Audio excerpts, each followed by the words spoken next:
1심과 마찬가지로 노조가 일부 승소했습니다. 재판부는 기아차가 주장하는 경영상 어려움을 이번에도 인정하지 않았습니다. 다만 중식대 등은 통상임금에 해당하지 않는다며 기아차 노조에 지급해야 할 금액을 줄여줬습니다. 쟁점과 파장 짚어봤습니다. 여당이 증권거래세 인하 방안을 논의하고 있습니다. 매년 20%씩 낮춰 5년 뒤 완전 폐지하는 방안이 유력합니다. 또 각종 투자 상품의 손실과 이익을 합산해 과세하는 방안도 검토되는 것으로 알려졌습니다. 현대차의 한 협력업체가 현대차와 6년째 특허 소송을 벌이고 있습니다. 공정위에도 기술 탈취 조사를 요청했는데 어찌된 일인지 공정위가 뒷짐만 지고 있습니다. 기댈 곳 없는 대기업 협력업체의 실상 취재했습니다. 지난해 가계빚이 1,534조 원을 넘어서며 또 사상 최대를 기록했습니다. 급증세는 잡힌 것 아니냐는 평가도 있지만 전세 대출을 중심으로 은행 대출이 늘어 여전히 불안하다는 지적입니다. 특히 빚이 소득보다 빨리 늘어 우려를 키우고 있습니다.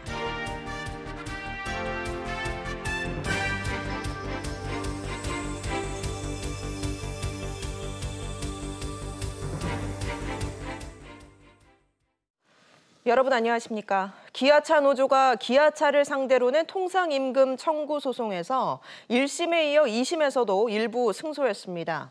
다만 기아차가 노조에 지급해야 할 금액은 다소 줄었습니다. 먼저 취재기자 연결해서 알아보겠습니다. 오수영 기자, 판결 내용 전해주시죠.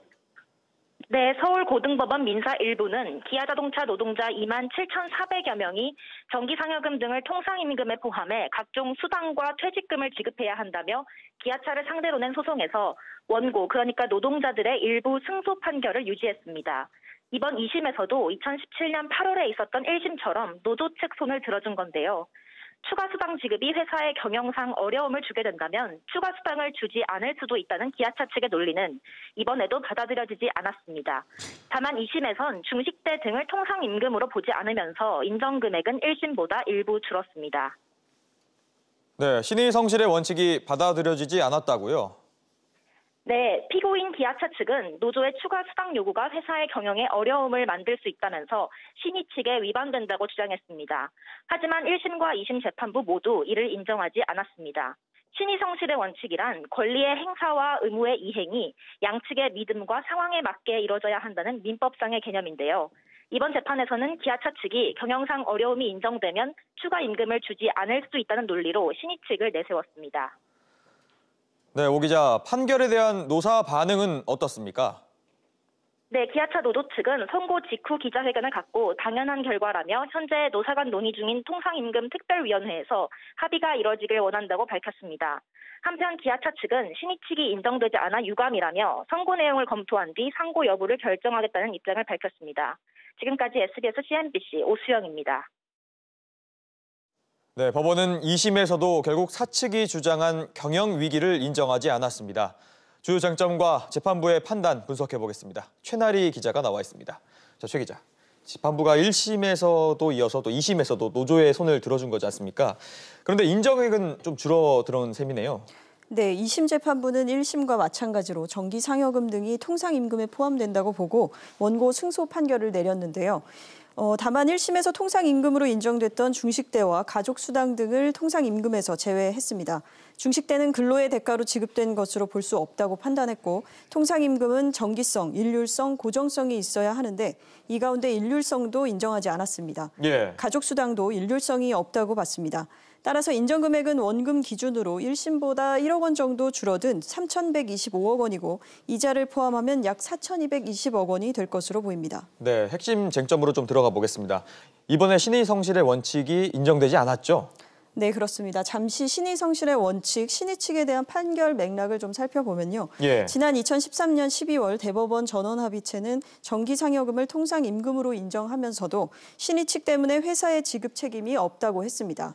신뢰를 기초로 기존 노사 합의가 이루어진 점을 감안해 근로자의 추가 수당 청구를 경영 환경에 비추어 제한할 수가 있다는 취지였습니다. 그런데 이번 재판에서는 이 신의 측이 1심에 이어 2심에서도 결국 인정이 되지 않았는데요. 네, 그렇게 인정되지 않은 것입니다. 네, 그러면 이런 결론을 내린 재판부가 근거는 있을 것 같은데 어떤 근거로 이렇게 결론을 내린 겁니까?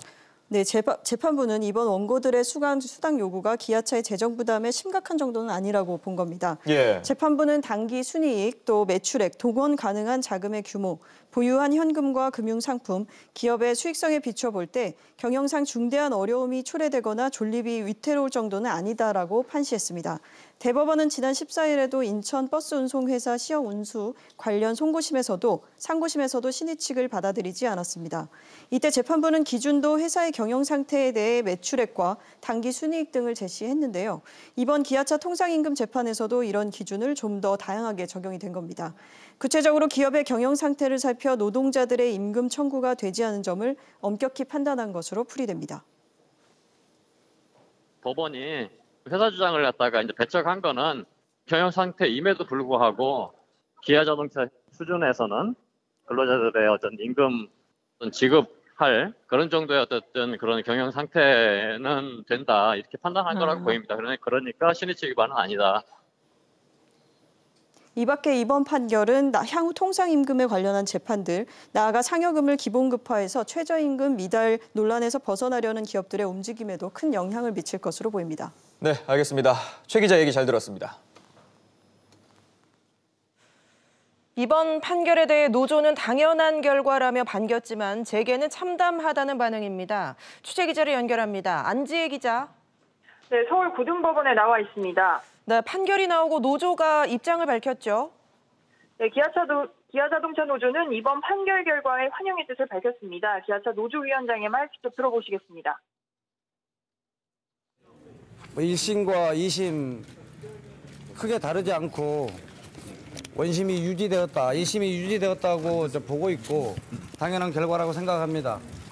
이제 기아자동차 사측은 2심 판결에 준용해서 체불임금과 통상임금 적용에 대해서 더 이상 지연시키거나 회피해서는 안 된다고 판단하고 있습니다. 네, 재계의 반응은 다르겠군요. 네, 한국경영자총협회는 판결이 난 지 채 20분이 안 돼 입장을 내놨습니다. 국내 자동차 산업 경쟁력이 지속적으로 악화되는 상황에서 근로자 임금 상승은 우리 산업에 어려움을 가중시킬 거라고 우려했습니다. 그러면서 기아차 측이 상고할 경우에는 대법원이 신의 측의 취지를 재검토해서 상급법원의 역할을 맡는 종합적이고도 합리적인 판단을 해달라고 재검토를 요청했습니다. 한편 전국경제인연합회는 신의 측 판단 기준에 본말이 전도됐다고도 지적했습니다. 직접 들어보시죠.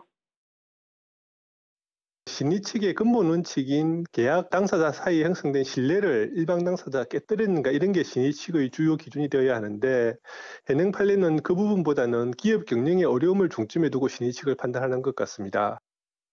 이렇게 노조와 재계가 엇갈린 반응을 서로 내놓으면서 오는 봄 각 기업들의 임금 협상과 임금 체계 개편에도 이번 판결이 영향을 미칠 거란 관측도 나오고 있습니다. 지금까지 서울고등법원에서 SBS CNBC 안지혜입니다.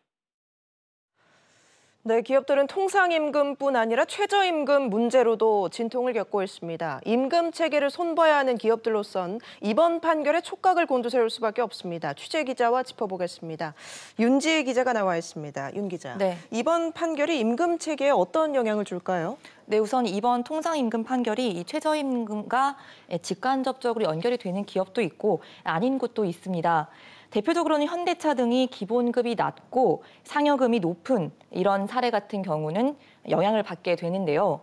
기본적으로 이번 판결로 기업 입장에서는 앞으로 이 임금 산입 범위를 어떻게 봐야 할지를 포함해서 인건비 부담이 커질 수밖에 없게 된 겁니다. 최저임금 문제는 결국 기본급의 산입 범위를 어디까지 봐야 하냐, 이걸 둘러싸고 생기는 것인데 정기상여금이 통상임금으로 인정이 되면서 야근수당이나 휴일수당도 같이 올라갈 수밖에 없게 되기는 구조기 때문입니다. 네. 최저임금 인상과 시행령 개정으로 현대차 그룹에서는 이 최저임금 미달자가 수천 명이나 됐었는데요. 기아차가 상반기 중 노사 합의하에 임금체계 개편을 완료해야 하는 상황인데 이 노사가 오늘 2심 선고 결과를 근거로 논의를 할 예정이기 때문에 사측은 협상에서 더 불리하게 될 수밖에 없는 겁니다. 임금 체계를 그래서 어떻게 손보려는 계획인가요? 네, 앞서 기아차가 두 가지 제안을 했었는데요. 이 노조에 제안한 거에 따르면 현재 상여금 750% 중 600%만 기본급으로 전환을 하자. 또 750%를 유지하되 일부는 분할 지급을 하자 이렇게 제안을 했습니다. 하지만 사측은 상여를 통상임금에 넣지 않고 기본금만 따로 떼서 높이기를 원하면서 거부를 한 상황입니다. 오늘 일부 승소한 통상임금 판결 후에도 노조의 입장은 변함이 없었습니다. 직접 한번 들어보시겠습니다. 네. 정통적으로 상여금 750%를 적용하는 것이 가장 빠른 해결책이고, 그리고 사측이 전향적인 안을 제시하지 않으면 적정 기간에 협상하고 되지 않으면 법 판결 기준을 적용시키기 위해서 투쟁을 배치할 생각입니다. 기아차 외에도 지금 통상임금 소송을 벌이고 있는 기업들이 있는데 상황이 어떻습니까? 네, 이번 판결로 현재 통상임금을 진행 중인 기업들은 좌불안석이 될 수밖에 없었습니다.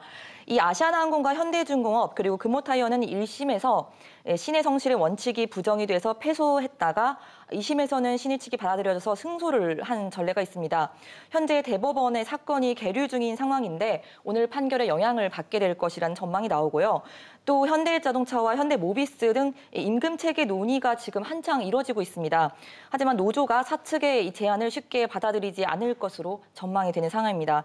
이번 판결로 결국 대내외 악재에 휩싸인 이 자동차 산업의 경우 또 하나의 해결해야 할 무거운 짐을 지게 됐다. 이런 우려가 나오는 이유입니다. 그렇군요. 윤 기자 얘기 잘 들었습니다.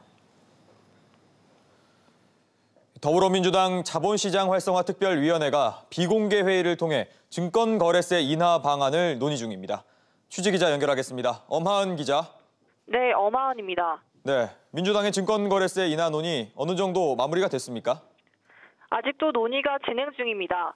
오후 3시 30분부터 시작한 회의에는 최운열 더불어민주당 자본시장 활성화 특별위원장과 업계위원인 최연만 미래에셋대우 수석부회장 등이 참석했는데요.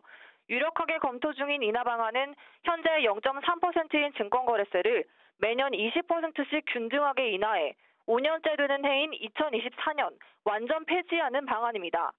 주식거래에 대한 과세는 양도소득세 확대를 통해 일원화하는 방식이 논의 중입니다. 네, 증권거래세 인하 그리고 폐지로 얻는 효과는 뭐죠? 증시 활성화를 기대할 수 있습니다. 금투업계에선 거래세를 0.1% 수준까지 내린다면 연간 최대 4조 원 수준의 자금이 주식시장으로 새롭게 유입할 것으로 추산하고 있습니다.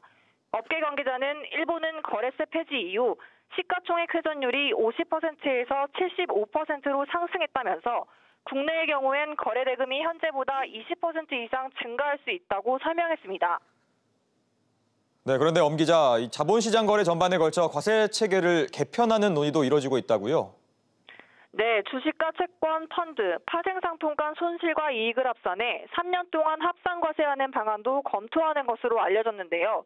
손실을 볼 경우 세액공제를 해주는 방안도 논의하는 것으로 파악됐습니다. 측위는 논의한 내용을 바탕으로 이르면 다음 주 증권거래세 인하 방안을 포함한 자본시장 과세체계 개편안을 발표할 계획입니다. 지금까지 SBS CNBC 엄하은입니다. 네, 앞서 들으신 것처럼 증권거래세 인하를 포함해 자본시장 과세체계 개편에 대한 논의가 활발하게 진행되고 있습니다. 수익이 난 부분에 대해서만 합산해서 과세하는 방향이 유력하게 거론되고 있는데요. 기획재정부도 찬성하는 쪽으로 방향을 선회하면서 당정협의도 속도를 내고 있습니다. 계속해서 손석우 기자와 이야기 나눠보겠습니다. 자, 송 기자. 네. 일단은 그동안 논의 과정부터 좀 살펴보죠. 지난해부터 증권거래세 폐지 필요성이 정치권을 중심으로 계속 얘기가 나왔던 거지 않습니까? 네. 네, 어떻습니까? 지난해 이제 국회에서 증권거래세 단계적 인하를 골자로 한 증권거래세법 개정안이 발의되면서 공론화에 불을 지피기 시작했고요. 예. 금융당국도 여기 이제 목소리를 더했습니다. 최정국 금융위원장은 기회가 있을 때마다 이 자본시장 활성화 방안의 일환으로 이 증권거래세를 폐지하거나 또는 단계적으로 인하할 필요성이 있다라고 언급을 했습니다. 하지만 그때마다 이 기획재정부가 세수 감소라든지 아니면 단기 매매 확산 등을 이유로 해서 반대 입장을 피력했고요.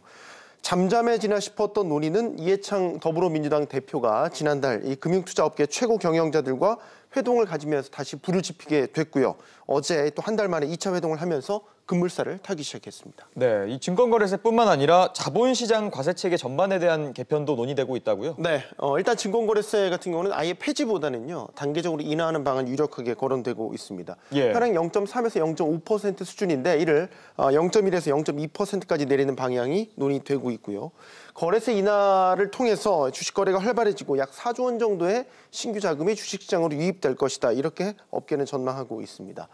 이와 함께 현행 개별 과세 체계를 합산 과세 체계로 바꾸는 안도 논의가 되고 있습니다. 현재는 이제 개별 상품별로 과세가 되고 있는데요. 주식이나 채권, 펀드, 이 파생 상품 간의 손익을 전체를 다 합산해서 수익이 난 부분에 과세를 하는 이 손익 통산 방식, 그리고 손실을 볼 경우에는 이 세액을 차감하는 손실 2월 공제 등이 논의될 것으로 보입니다. 증권거래세 인하라든지 합산 과세 등은 그동안 금융투자업계의 오랜 수건 사항이었던 만큼 현재 잔뜩 고무된 분위기가 역력합니다. 네, 송 기자. 그렇다면 앞으로의 일정은 어떻게 되는 겁니까? 여당인 더불어민주당은 지금 당 내에서요, 과세 개선 방안 마련을 위한 별도의 태스크포스를 구성을 해서 당정 협의를 구체화할 계획입니다. 논의가 현재 급물살을 타고 있는 만큼 개편안은 상반기까지 확정을 해서 연내에 개정안이 국회 문턱을 넘을 것이다라는 관측이 유력한 상황입니다. 알겠습니다. 송 기자 얘기 잘 들었습니다. 현대자동차가 특허 기술을 가로챘다며 지난 2014년부터 법적 공방을 이어온 한 업체가 있습니다. 현재 민사소송과 특허소송 그리고 공정위 조사까지 진행 중인데 최근 특허법원은 2심에서 이 업체의 손을 들어줬고 민사소송은 항소심이 곧 시작될 예정입니다. 그런데 어찌된 일인지 기술 탈취 여부 조사를 맡은 공정거래위원회는 뒷짐만 지고 있습니다. 정광윤 기자가 취재했습니다. 노란색 미생물들이 자동차 생산 과정에서 나온 오폐수를 정화하고 있습니다. 현대차 협력업체 BJC는 현대차가 이 미생물에 대한 자사 특허를 가져다 출원했다며 특허 소송을 벌였고 최근 2심에서 승소했습니다. 하지만 이 손해를 배상해달라는 민사소송은 1심에서 졌고 공정거래위원회 역시 지난 2016년 무혐의 결론을 내렸습니다. BJC가 부품업체가 아닌 오폐수 처리 업체라 하도급 법에 의해 보호받을 수 없다고 본 겁니다. BJC는 이듬해인 2017년 공정위에 다시 신고했지만 사건 처리는 지금까지 지연되고 있습니다. 지금 담당자가 지금 벌써 3번을 바뀌었고 지금 담당하신 분이 4번째인데 자꾸 시간이 지체돼서 제가 좀 답답해하고 있습니다. 현대자동차 일을 도급받아서 일하고 있는데 그게 하도급법이 아니라고 얘기를 하니까 제가 좀 기가 막힐 뿐입니다. 공정위는 불가피하게 조사가 늦어졌다고 해명했습니다. 기술성 판단이라든가 이런 추가적으로 저희들이 고려를 해야 되는 것들 그런 것들을 판단을 하는 데 있어서 시간이 소요가 된 거고 담당자들의 교체 그것도 영향이 있어. 정상적으로 인사 과정이니까 그 부분에 대해서 제가 특별히 말씀드릴 건 없고요. 재판의 변수로 작용할 수 있는 공정위 조사 결과를 기다리는 동안 업체 속은 까맣게 타들어가고 있습니다. SBS CNB 정광윤입니다. 네, 이 내용을 취재한 정광윤 기자가 나와 있습니다. 자세한 얘기 짚어보겠습니다. 정 기자. 공정위가 이번 사건에 대해서 하도급법을 적용할 수 없다고 했는데 이유가 뭔가요? 공정위에 물어보니 하도급법 위탁에 해당하기엔 오폐수 처리 업무가 주 업무가 아니라는 답변이 돌아왔습니다. 하도급법 2항에 따르면 사업자 업에 따른 물품의 제조를 다른 사람에게 위탁하는 걸 제조위탁이라고 부르는데요. 그 물품의 범위를 공정위가 정하게 돼 있습니다. 그런데 현대차의 업은 자동차를 생산하는 일이니 그에 따른 물품을 대신 제조하려면 자동차 부품업체여야지 폐수정화업체여서는 안 된다는 겁니다. 그런데 정작 현대자동차 측은 기술 탈취를 하지 않았을 뿐 하도급 거래가 있었던 건 사실이라고 인정하고 있는 상황입니다. 공정위가 보수적인 판단을 내렸다는 건데 공정위가 이런 기술 탈취 문제에 있어서는 적극적으로 해결하겠다고 하지 않았습니까? 네, 김상조 위원장은 지난해 중소기업 기술 탈취를 엄단하겠다고 밝혔는데요. 지난해 말 기술유용 감식과도 신설됐고 8월에는 기술 탈취 처벌을 대폭 강화한 하도급법 개정안도 나왔습니다. 개정안의 경우 아직까지 국회에 계류 중인데 개정 내용도 배상액을 3배에서 10배로 높였을 뿐 기술 탈취의 범위를 넓힌 것은 아니라서 이 사건에 직접 영향을 주기에는 어려워 보입니다. 그럼 개선할 방법은 없는 건가요? 하도급법보다 넓은 형태의 수위탁 거래에 대해 규정한 상생협력법을 바탕으로 중소벤처기업부가 직권조사를 할 수 있습니다. 하지만 기본적으로 공정위와 같은 감시기관도 아니고 지금까지 처벌 수위도 낮았기 때문에 큰 기대를 걸기는 어려운 상황입니다. 결국 공정거래법을 바탕으로 공정위가 나서는 것이 최선인데요. 관련해서 변호사의 말 들어보시죠. 네. 하도급의 형태를 모두 규율할 수 있게 돼 있지 않는 면은 있거든요. 그 하도급을 보호하겠다는 그 법의 취지를 살려보겠다고 한다면 이 하도급법의 적용 대상을 지금보다 좀 더 확대하는 그런 형태로의 어떤 개편을 고민해 보는 것도 방법이 될 수 있겠죠. 지금 소송이 진행 중인데 어떻게 전망되고 있습니까? 앞서 말씀드렸듯이 현대차가 기술 탈취 혐의를 부인하고 있는 상황인데요. 이런 상황에선 하청업체가 증거를 확보하기 어렵기 때문에 조사권과 전문성 있는 공정위가 먼저 심의해서 결론을 내놓는 게 민사 판결에 영향을 미칠 수 있습니다. 이 때문에 실제 재판부에서는 공정위 판결을 기다리는 경우도 있어서 어떤 방향이든 공정위 조사가 빨리 이루어지는 게 중요합니다. 알겠습니다. 정 기자 얘기 잘 들었습니다. 지난해 가계빚이 1,530조 원을 넘었습니다. 가계빚 증가세가 둔화되면서 한숨 돌렸다는 평가도 있지만 전세 대출을 중심으로 은행 대출이 늘어나는 등 불안 요소는 여전하다는 지적입니다. 박규준 기자가 보도합니다. 지난해 말 우리나라 가계빚은 총 1,535조 원으로 1년 전보다 6% 가까이 늘었습니다. 1,400조 원대를 맴돌던 가계부채가 지난해 처음으로 1,500조 원을 돌파한 겁니다. 다만 증가세는 둔화되고 있습니다. 지난해 4분기 증가율은 2014년 2분기 이래 최저를 기록했고 2016년 4분기 이후 8분기 연속 증가율이 둔화되고 있습니다. 하지만 예금은행 가계대출은 지난해 52조 원 넘게 늘면서 오히려 증가 속도가 빨라지고 있습니다. 아파트 집단대출과 전세대출이 늘었고 지난해 10월 말 전방위적인 대출 규제인 DSR 시행을 앞두고 미리 돈을 빌리려는 수요가 몰렸기 때문입니다. 특히 전세대출은 최근 전세가 하락으로 깡통전세와 역전세난이 불거지면서 집주인이 세입자에게 전세보증금을 못 돌려주는 문제가 벌어질 수 있습니다. 전세보증금 대출은요, DSR에 포함이 되지 않아요. 집을 투자할 때 가장 레버리지를 일으키기 쉬운 대출 중에 하나예요. 그게 전세보증금 대출이 급격히 늘어나는 원인이거든요. 명목상 기업대출로 분류되지만 사실상 가계대출로 볼 수 있는 자영업자 대출이 600조 원에 이르고 연체율도 증가세로 전환돼 부실 우려도 커지고 있습니다. SBS CNBC 박규준입니다. 네, 가계부채가 1,534조 원을 넘었습니다. 대출 규제로 빚이 늘어나는 속도가 좀 줄어든 것은 다행스러운 대목인데 불안한 요소도 적지가 않습니다. 이 내용 취재 기자와 좀 더 자세히 짚어보겠습니다. 장가희 기자 나와 있습니다.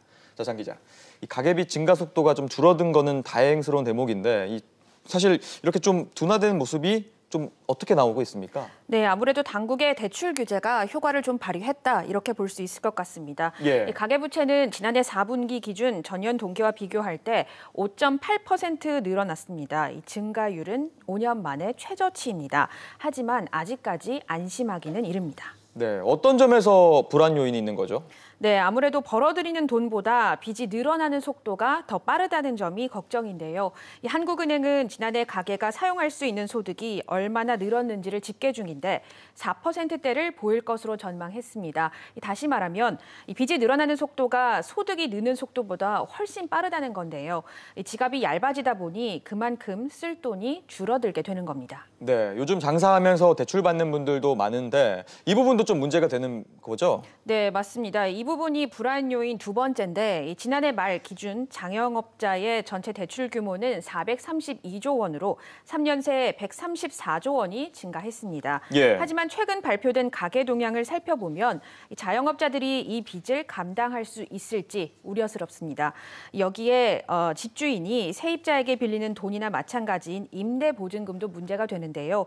최근 지방에서는 집값이 하락하면서 깡통 전세, 또 전세값 하락으로 역전세 현상이 불거지면서 전세보증금 부실 우려가 나오고 있습니다. 네. 네, 이 같은 빚을 또 따져보면 실제 우리나라 가계빚이 1,500조 원이 아니라 2,600조 원 정도 되지 않느냐 이렇게 보는 시각도 적지 않습니다. 네, 그런데 KDI가 좀 재미있는 분석을 내놨는데 정부 부양책이다 이런 얘기도 나오던데 어떻습니까?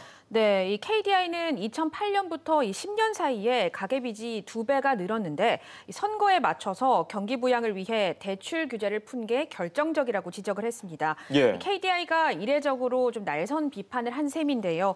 내년 총선을 앞두고 여당에 대한 경고성 메시지가 아니냐 이런 분석도 나오고 있습니다. 네, 다음 주에 금리를 결정하는 금통위가 열리지 않습니까? 전망은 어떻습니까? 네, 이 현재 내수 침체의 경기 둔화 국면에 접어든 상황에서 이 금리를 인상하는 것은 좀 무리라는 지적이 나오고 있습니다. 여기에 금리가 오르면 변동금리로 대출을 받은 서민들이 이자 부담이 더 커져서 쓸 돈이 줄어들 수밖에 없습니다. 이 때문에 현재로서는 이 금리 인상은 좀 어려울 것이다 이런 목소리가 나오고 있습니다. 알겠습니다. 장 기자 얘기 잘 들었습니다. 4대강 조사평가기획위원회가 금강과 영산강에 있는 5개 보에 대해서 처리 방안을 발표했습니다. 5개 가운데 3개를 완전 또는 부분 해체하는 쪽으로 결론 내렸습니다. 취재기자를 연결합니다. 김정현 기자. 네, 김정현입니다. 네, 우선 해체되는 곳이 어딘가요? 네, 4대강 조사평가기획위원회는 금강의 세종보와 영산강의 죽산보에 대해 완전 해체, 금강 공주보는 부분 해체하는 방안을 제시했습니다. 나머지 2곳은 상시 개방하는 것이 낫다는 결론을 내렸는데요. 금강의 백제보와 영산강의 승촌보는 해체하지 않는 쪽으로 결론을 내렸습니다. 네, 어떤 기준에 따라 이 같은 결론을 내놓은 겁니까? 네, 위원회는 보의 안전성과 경제성을 가장 우선시해 판단했다고 발표했는데요. 보를 현 상태로 유지했을 때와 해체했을 때의 비용과 편익성을 분석한 결과입니다. 세종보와 죽산보의 경우 유지 관리 비용이 많이 들고 해체할 때 수질 생태 개선 효과가 더 크다고 평가했는데요. 특히 세종보의 경우 비용 편익이 해체했을 때 3배 가까이 경제성이 있는 것으로 나왔습니다. 상시 개방 결론이 나온 백제보와 승촌보는 해체했을 때 경제적 효과가 그리 크지 않다고 설명했습니다. 네, 논란이 커질 가능성은 없습니까? 네, 실제로 공주보의 경우 앞서 해체 논의가 본격화되자 공주시장이 직접 해체 반대를 건의하는 등 반발이 컸는데요. 교통 기능을 유지하는 것이 경제적으로 낫다는 결론이 나오면서 결국 보상단을 지나는 교량을 유지하고 나머지 부분만 철거하는 부분 해체 방안이 제시됐습니다. 시민단체들은 오늘 오전 5개 보를 모두 철거해야 한다는 집회를 열었고 앞으로도 보 처리 문제를 둘러싼 논란은 더 커질 전망입니다. 이번 제시안은 오는 6월 구성되는 국가물관리위원회에서 최종 확정됩니다. 지금까지 보도국에서 전해드렸습니다.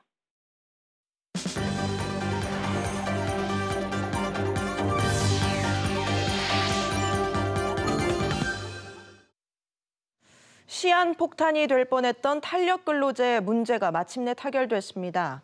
현행 최장 3개월인 기간을 6개월로 늘리기로 한 겁니다. 노사가 대화로 이끌어낸 탄력근로제 합의가 우리 경제에 활력을 불어넣을 수 있는 신호탄이 될 것으로 기대를 모으고 있습니다. 하지만 시행되기까지는 험난한